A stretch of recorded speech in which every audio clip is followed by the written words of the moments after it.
আসসালামু আলাইকুম ও রহমতুল্লাহ। নানা নাটকীয়তা, জল্পনা কল্পনা ছাপিয়ে নির্বাচনের ৩ দিন পর পাকিস্তানের ১৬তম নির্বাচনের ফলাফল পূর্ণাঙ্গভাবে প্রকাশ হলো। রোববার সবগুলো আসনের ফলাফল জানা যায়, তবে এখনও আনুষ্ঠানিকভাবে নির্বাচনের ফলাফল ঘোষণা করেনি দেশটির নির্বাচন কমিশন। প্রাথমিক ফলাফলে দেখা যায় কোনো রাজনৈতিক দলই সংখ্যাগরিষ্ঠতা পায়নি, তবে নানা কৌশলে কারাবন্দী ইমরান খানের দলকে নির্বাচনে বাধা দেওয়া হলেও পিটিআই সমর্থিত স্বতন্ত্র প্রার্থীর দলই আছে বর্তমানে শীর্ষে। তারা এখনও পর্যন্ত ১০১টি আসনে জয়লাভ করেছে। এদিকে সাবেক প্রধানমন্ত্রী নওয়াজ শরীফের পিএমএলএন মুসলিম লীগ ৭৫টি আসনে জয়লাভ করেছে, আর বিলাওয়াল ভুট্টো জারদারির দল পিপিপি পেয়েছে ৫৪টি আসন। এদিকে ফলাফল ঘোষণার পরেও পিটিআই নেতা কর্মীদের উপর দমন পীড়ন চালিয়ে যাচ্ছে দেশটির আইন শৃঙ্খলা রক্ষাকারী বাহিনী।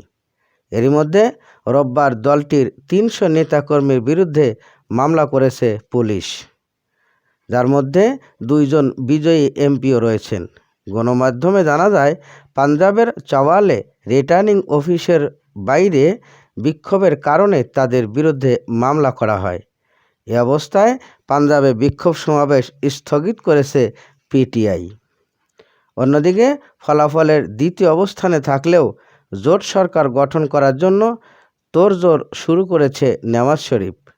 পাকিস্তান পিপলস পার্টি সহ কয়েকটি রাজনৈতিক দলের সঙ্গে দফায় দফায় রুদ্ধদ্বার বৈঠক করেছেন তিনি, তবে এখনও চূড়ান্ত কোনো সিদ্ধান্তে পৌঁছাতে পারেননি তারা। বিশ্লেষকগণ বলছেন, কোনো দল একক সংখ্যাগরিষ্ঠতা না পাওয়ায় আগামীতে দেশটির রাজনৈতিক সংকট আরও প্রকট আকার ধারণ করতে পারে।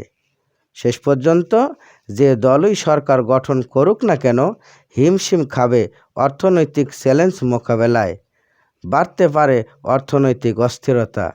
দেশের সংবিধান অনুসারে কোনো স্বতন্ত্র প্রার্থী যদি নির্বাচনে জয়ী হওয়ার পর ফলাফল প্রকাশের ৭২ ঘন্টার মধ্যে তাকে কোনো না কোনো রাজনৈতিক দলের সাথে যোগ দিতে হবে, না দিলে তাহলে সে আর সরকার গঠন করতে পারবে না।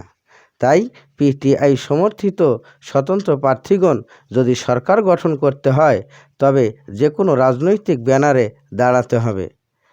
এখন দেশটির পরবর্তী সরকার গঠন করা নিয়ে আছে নানান জটিলতা। তারই মধ্যে নওয়াজ শরীফ বেশ